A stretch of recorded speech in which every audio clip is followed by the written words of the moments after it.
ভগবান, আমি একটুও শান্তি মতন ঘুমাতে পারলাম না। প্রতিদিন সকাল সকাল আমাকে তুলে দিচ্ছে, আর তার ওপর তো আমার ভাইরা আছে আমাকে জ্বালাতন করার জন্য। এখানে দেখো ওদের কথাগুলো, জাস্ট একটু শোনো তোমরা।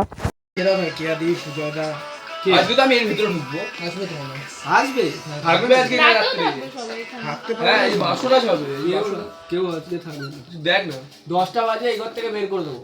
তোরা চারজন, আমরা চার। তো এই দিনটা ছিল আমার কাকার রিসেপশন। তো আমি এখানে রেডি হওয়ার জন্য বসে গেছি। আর সকালে ঘুম থেকে উঠে আমি ব্রেকফাস্ট করে আমি কাকিকে ভাত কাপড়ের জন্য রেডি করে দিয়েছিলাম। তারপর কাকিকে আমি পার্লারে নিয়ে গেছিলাম যে রিসেপশনের জন্য রেডি হওয়ার জন্য।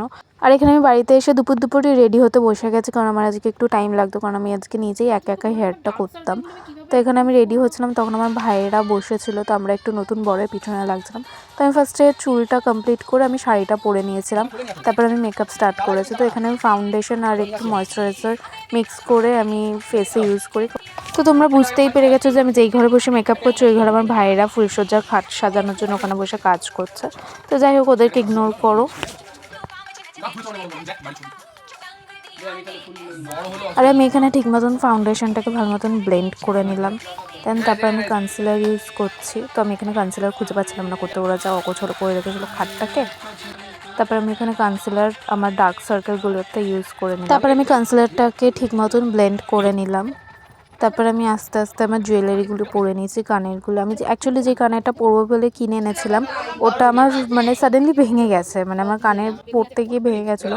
তো কান থেকে আমার রক্ত বেরিয়ে গেছিলো। তো যাই হোক, এই কানেরটা তাও অনেক কষ্টে পরেছিলাম, নয়তো কানের না পরলে খুবই বাজে লাগতো। তার জন্য আমি এক কানটা আমি ফাঁকা রেখেছিলাম, যে কান থেকে রক্ত বেরিয়েছিলো। একদম লাস্টে গিয়ে কানেরটা পরবো, কারণ আমার এই কানেরটা প্রচণ্ড হেভি আছে। তো আস্তে আস্তে আমি এখানে আমার মেকআপ কমপ্লিট করে নিলাম। আমি চোখে কাজল পরে নিলাম। চোখটা বেশি কিছু করিনি, জাস্ট কাজল পরেছি, কাজল দিয়ে আইলাইনারটা করে নিয়েছিলাম। আর এখানে আমি ব্লাশ, লিপস্টিক অ্যান্ড হাইলাইটার দিয়ে সেটিং পাউডার ইউজ করেছি। আর আমার মেকআপ করতে করতে তো সবাই এসে আমাকে বলছে তাদেরকেও একটু সাজিয়ে দেওয়ার জন্য। তো আমি তাদেরকে একটু সাজিয়ে দিচ্ছিলাম। তো এটা হচ্ছে আমার ফাইনাল লুক। কেমন লাগলো কমেন্টে জানিও।